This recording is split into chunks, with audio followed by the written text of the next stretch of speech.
ओम नमो भगवते वासुदेवाय। हर हर महादेव। स्वागत है आपका हमारे चैनल पर। आज के इस वीडियो में हम आपको सुनाएंगे पूर्णिमा व्रत की कथा। पूर्णिमा का व्रत करने से सभी प्रकार की मनोकामनाएं पूर्ण होती हैं। तो अगर आपने व्रत नहीं भी किया तो भी कथा अवश्य सुने। कथा सुनने से भी आधे व्रत का फल तो अवश्य मिलता है। इसके अलावा हमारे चैनल पर आप सभी प्रकार की व्रत कथाएं सुन सकते हैं। सभी व्रत कथाएं सुनने के लिए और हमसे जुड़े रहने के लिए आपको हमारे चैनल को सब्सक्राइब करके बेल आइकन पर प्रेस करना है। और आज की ये कथा अच्छी लगे तो लाइक करके शेयर करें। साथ ही कमेंट में अपने विचार भी अवश्य लिखें। तो चलिए अब सुनते हैं पूर्णमासी व्रत की कथा। प्राचीन काल में वैभव से परिपूर्ण कार्तिका नाम का एक महानगर था। उस नगर के राजा का नाम नंददास था। उस नगर में धनेश्वर नाम का एक ब्राह्मण निवास करता था। उसकी परम सुशील पत्नी का नाम था रूपवती। वह दोनों प्राणी उस नगर में अत्यंत प्रेम के साथ जीवन व्यतीत कर रहे थे। उनका घर धन धान्य आदि से परिपूर्ण था। किसी प्रकार की कोई कमी नहीं थी। उन दोनों को केवल एक ही दुख था कि उनके कोई संतान नहीं थी, जिसके कारण वे दोनों सदैव उदास रहते थे। एक समय की बात है कि उस नगरी में एक महान तपस्वी साधु आया। उस साधु का नित्य का नियम था कि वह प्रातः भिक्षा के लिए निकलता था और धनेश्वर के पास पड़ोसियों के भवन से भिक्षा मांगता था और वापस चला जाता था। परंतु धनेश्वर के घर से उसने कभी भी भिक्षा नहीं ली।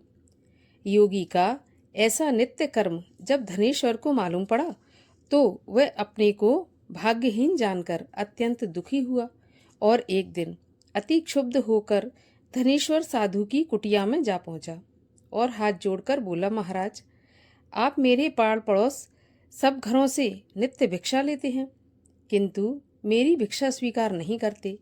हे महात्मा, मैंने ऐसा कौन सा अपराध किया है जिसके कारण आप मेरे घर की भिक्षा नहीं लेते? तब साधु बोला, निस्संतान व्यक्ति का अन्न पावन नहीं होता, उसके ग्रहण करने से पातक लगता है। इस कारण मैं तुम्हारे घर से भिक्षा नहीं लेता हूँ। साधु के ऐसे वचन सुनकर धनेश्वर की आंखों से आंसू बहने लगे और वह रोता हुआ साधु के चरणों में लेट गया और बोला, हे महाराज, आप सर्वज्ञ हैं, तीनों काल भूत भविष्य वर्तमान के ज्ञाता हैं। आप मुझे ऐसा कोई सुगम उपाय बताने की कृपा कीजिए जिसके द्वारा मेरा भाग्य उदय हो और मैं इस दुख से छुटकारा पा जाऊं, अर्थात मुझे भी पुत्र लाभ हो। धनेश्वर के ऐसे आर्त वचन सुनकर थोड़ी देर विचार मग्न रहने के बाद योगी बोला, हे ब्राह्मण, तुम महामाया चंडी देवी की उपासना करो। उनकी परम कृपा से तुमको अवश्य ही पुत्र का लाभ होगा। योगी का ऐसा आदेश पाकर धनेश्वर ने अपने घर आकर सारा हाल अपनी पत्नी को सुनाया और उससे परामर्श कर अपना घर त्याग कर जंगल में तपस्या करने के लिए चला गया। निराहार रहकर श्रद्धापूर्वक चंडी की उपासना करने लगा। इस प्रकार निराहार तपस्या करते हुए जब 20 दिन व्यतीत हो गए, तब 21वें दिन रात्रि के समय स्वप्न में चंडी देवी उसे दर्शन देकर बोली, धनेश्वर, तेरे एक पुत्र होगा, परंतु वह 16वें साल में काल कलवित होगा। तब धनेश्वर हाथ जोड़कर बोला, हे जगत जननी, आप मुझे कोई ऐसा उपाय बताने की कृपा कीजिए जिससे वह पूर्ण आयु प्राप्त कर सके, असमय में मृत्यु को प्राप्त ना हो। तब चंडी देवी बोली, तुम दोनों पति पत्नी यदि 32 पूर्णिमा का व्रत श्रद्धा पूर्वक करो तो तुम्हारा पुत्र चिरायु हो सकता है। तब धनेश्वर बोला, हे माता, इसकी विधि क्या है? तब देवी बोली, संपूर्ण दिवस निराहार रहने के बाद संध्या को एक आटे का दीपक बनाकर स्वच्छ रुई की बत्ती एवं घी के संयोग से प्रज्वलित कर विधि पूर्वक शिवा सहित शिव का पूजन करना। इस प्रकार 32 पूर्णिमा का व्रत करने से पुत्र चिरायु हो जाएगा। अब तुम्हें पुत्र होने का उपाय बताती हूँ। प्रातःकाल तुमको सामने वाले आम के वृक्ष में एक सुंदर फल लगा दिखाई देगा। पेड़ पर चढ़कर तुम उसे तोड़ लाना और जिस दिन तुम्हारी पत्नी ऋतुकाल के पश्चात स्वच्छ होवे तो उसे खिला देना, इससे तुम्हारी कामना पूर्ण होगी। इतना कहकर देवी अंतर्ध्यान हो गई। प्रातः देवी के कहे अनुसार सामने ही आम के पेड़ पर सुंदर फल को लगा देखकर धनेश्वर पेड़ पर चढ़ गया और सावधानी से फल तोड़कर नीचे उतर आया। फिर प्रसन्नता के साथ अपने घर जाकर सारा हाल अपनी पत्नी को सुनाया। देवयोग से उसकी पत्नी उसी दिन ऋतु स्नान के बाद स्वच्छ हुई थी। उसने शंकर जी को बार बार ध्यान करके वह फल खिला दिया और देवी की परम कृपा से उसकी पत्नी गर्भवती हो गई। 9 महीने के पश्चात 10वां मास प्रारंभ होते ही उसके एक चंद्रकांति के समान सुंदर एवं स्वच्छ पुत्र उत्पन्न हुआ। देवी की कृपा होने के कारण दोनों पति पत्नी ने उसका नाम देवदास रखा और प्रेम से उसका पालन पोषण करने लगे। अब वह बालक चंद्रकला के समान बढ़ने लगा। देवी की कृपा से वह बालक पढ़ने लिखने आदि में अति निपुण था। जब वह 7 बरस का हुआ तो धनेश्वर ने अपनी पत्नी को पूर्णमासी व्रत का स्मरण दिलाया और दोनों पति पत्नी नियम पूर्वक पूर्णमासी का व्रत करने लगे। इस प्रकार धीरे धीरे 15 वर्ष व्यतीत हो गए और देवदास ने 16वें वर्ष में पैर रखा।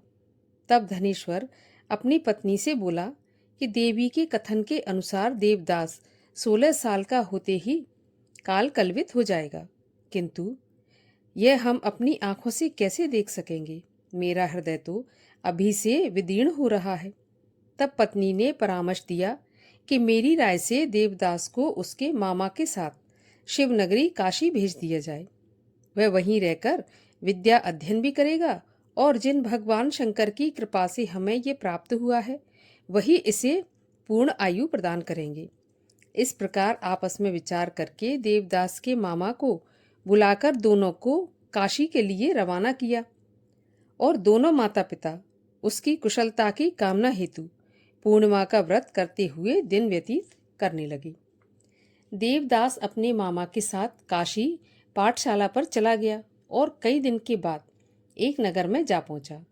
जब तक शाम हो गई थी, दोनों मामा भांजे एक धर्मशाला में ठहरे। उसी धर्मशाला में एक बारात आकर ठहरी।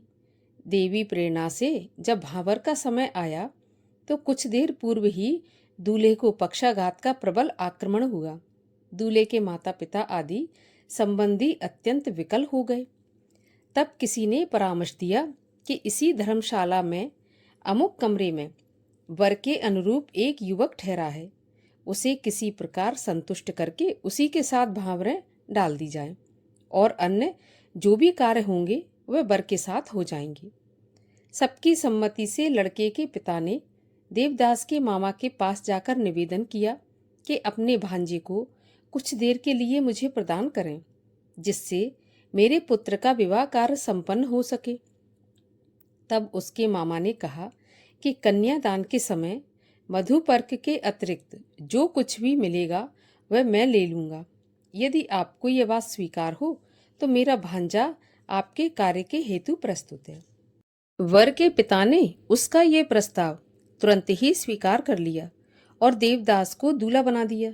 उसी के साथ विवाह कार्य संपन्न हो गया और उसे कन्या के साथ भोजन के लिए एकांत भवन में भेज दिया।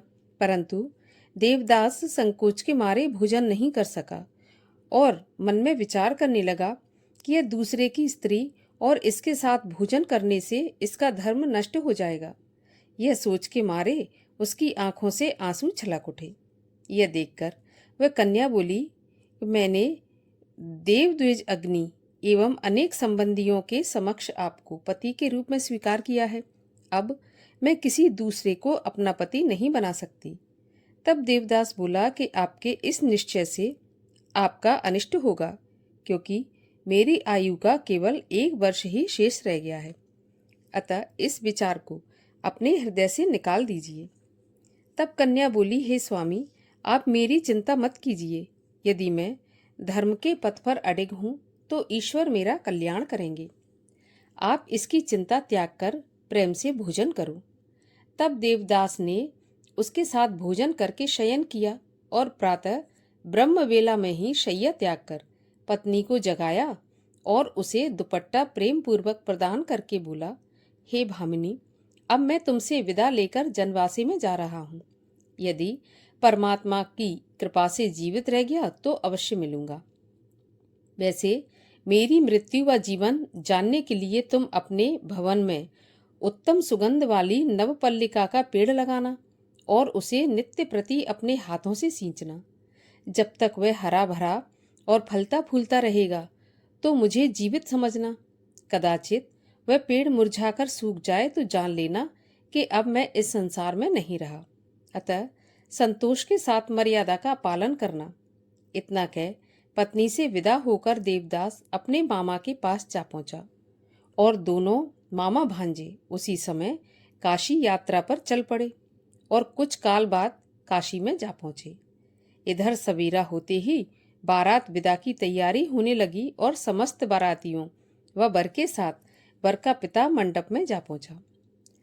तब उस कन्या ने वर को देखकर अपने पिता को अपने पास बुलाया और बोली कि आपने जिस वर के साथ मेरा विवाह किया है यह वह नहीं है, अतः यह मेरा पति है ही नहीं, मैं इसके साथ नहीं जाऊंगी। तब तो सभी बाराती बिगड़कर बोले, तुम्हारी शादी इसी के साथ हुई थी, अतः तुमको चलना पड़ेगा।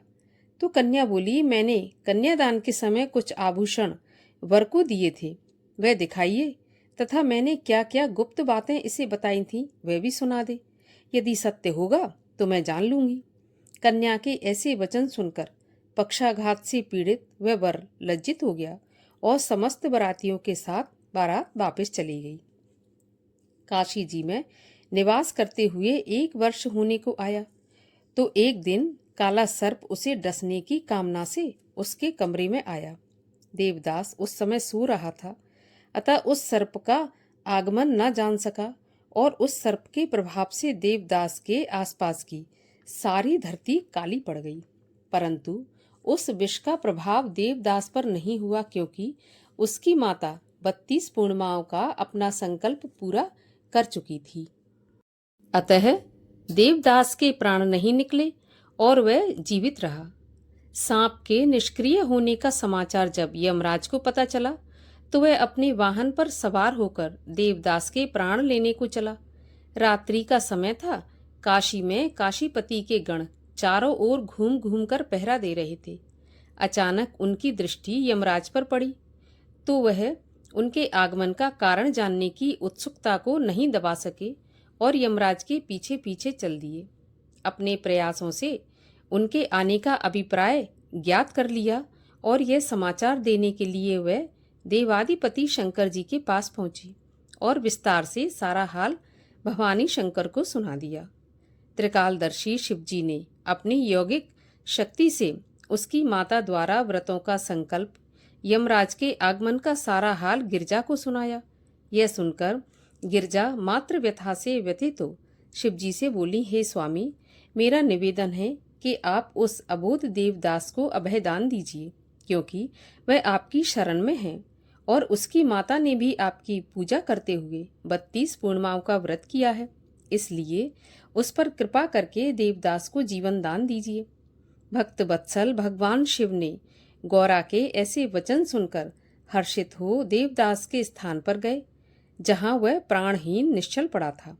उसके मुंह में एक अमृत बूंद डालकर अंतर्ध्यान हो गए और देवदास सोए हुए व्यक्ति के समान उठ बैठा और अपने मामा से कहा कि 16वां साल भगवान की कृपा से पूरा हो गया, इसलिए अब घर चलना चाहिए। ऐसा विचार करके घर के लिए चल दिए। इधर उसकी पत्नी उसके आदेश के अनुसार नवपल्लिका का पेड़ लगाकर नित्य पावन जल से सींचती हुई अपने पति के ध्यान में मग्न रहती थी। जब यमराज ने देवदास के प्राण निकाले तब नवपल्लिका के मुरझाए हुए पुष्पों को देखकर वह अति व्यथित हो गई और कुछ काल के पश्चात ही जब देवदास को शिवजी ने जीवित कर दिया तब नवपल्लिका के पुष्प पुनः सुरक्षित एवं पूर्व के भांति हो गए। यह देखकर वह आनंद से अपने पिता के पास जाकर बोली, पिताजी, मेरे प्राणनाथ जीवित हैं, आप मेरी विनती पर ध्यान दीजिए और उनका पता लगाने का प्रयत्न कीजिए। अभी बाप बेटी में यह बात हो ही रही थी कि बाहर से समाचार मिला कि आपके दामाद देवदास आपके द्वार पर आ गए हैं। तब दोनों बाप बेटी परम प्रसन्न हो शिव जी का गुणगान करने लगे और अपने संबंधियों को एकत्र कर सबके समक्ष उसकी परीक्षा करके, और परीक्षा में भली भांति जब विश्वास हो गया कि वह वही लड़का है जिसके साथ विवाह हुआ था, तब बड़ा आनंद मनाया और 1 सप्ताह तक उसकी मेहमानदारी करने के बाद तमाम दहेज आदि के साथ कन्या सहित विदा कर दिया। देवदास पत्नी तथा मामा के साथ अपने गांव जा पहुंचे। घर में पहुंचकर पत्नी सहित माँ बाप के चरणों में शीश नवाया। माँ बाप परम प्रफुल्लित हुए और दोनों को अनेक आशीर्वाद देकर गले से लगाया। धनेश्वर ने अपने पुत्र को मृत्यु भय से मुक्त हो जाने पर बड़ा भारी उत्सव मनाया और ब्राह्मणों को अति प्रसन्न होकर दान देकर संतुष्ट किया। भगवान श्री कृष्ण बोले, हे माता, जो स्त्रियां श्रद्धा भक्ति से इस व्रत को करती हैं वह वैधव्य की विषम व्याधि से मुक्त हो अटल सौभाग्यवती होकर सकल सुखों की अधिकारिणी होती हैं। मेरे इन वचनों में लेश मात्र भी संशय नहीं है। व्रत करने वाला चाहे स्त्री हो या पुरुष, भगवान शंकर की कृपा से संसार के सकल आनंद भोग कर अंत में आवागमन रहित होकर शिवलोक को प्राप्त होता है। बोलिए भगवान शिव शंकर की जय। श्री कृष्णचंद्र भगवान की जय।